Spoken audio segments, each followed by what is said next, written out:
আসসালামু আলাইকুম, welcome to our channel family fun with cooks. আজকে আমি আপনার থেকে দেখাবো পাকিস্তানি মুরগি কীভাবে রান্না করতে হয় মাখিয়ে সেটা।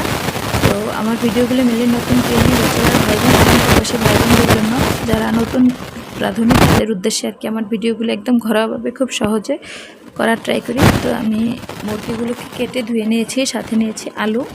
আপনারা আলু দিলে দিতে পারেন, না দিলে স্কিপ করতে পারেন। এখানে আমি একটা টমেটো চাকা করে কেটে নিয়েছি।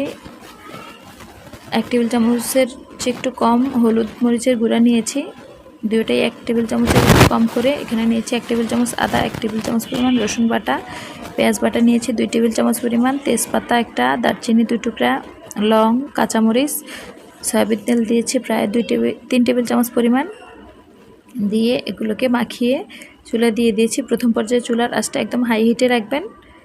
যখন এভাবে বলক আসবে সেই পর্যায়ে একদম কমিয়ে দেবেন।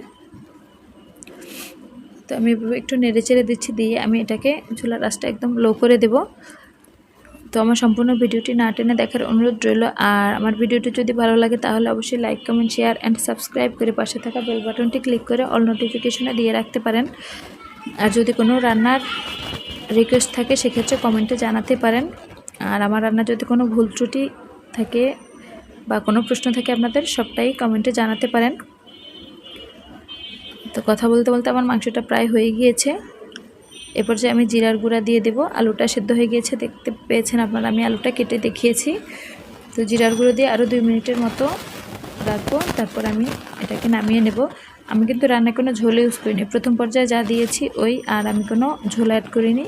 যেহেতু চুলার আঁচটা একদম লো হিটে ছিল সেক্ষেত্রে আর এক্সট্রা পানি ইউজ করা লাগেনি। আপনারা যদি চুলার আঁচ বাড়িয়ে দেন সেক্ষেত্রে পানিটা একটু বাড়িয়ে নেবেন। তো এই হচ্ছে আমার মাংসটার ফাইনাল লুক। খেতে অসম্ভব মজাদার হয়েছে, দেখে আশা করি বুঝতে পেরেছেন।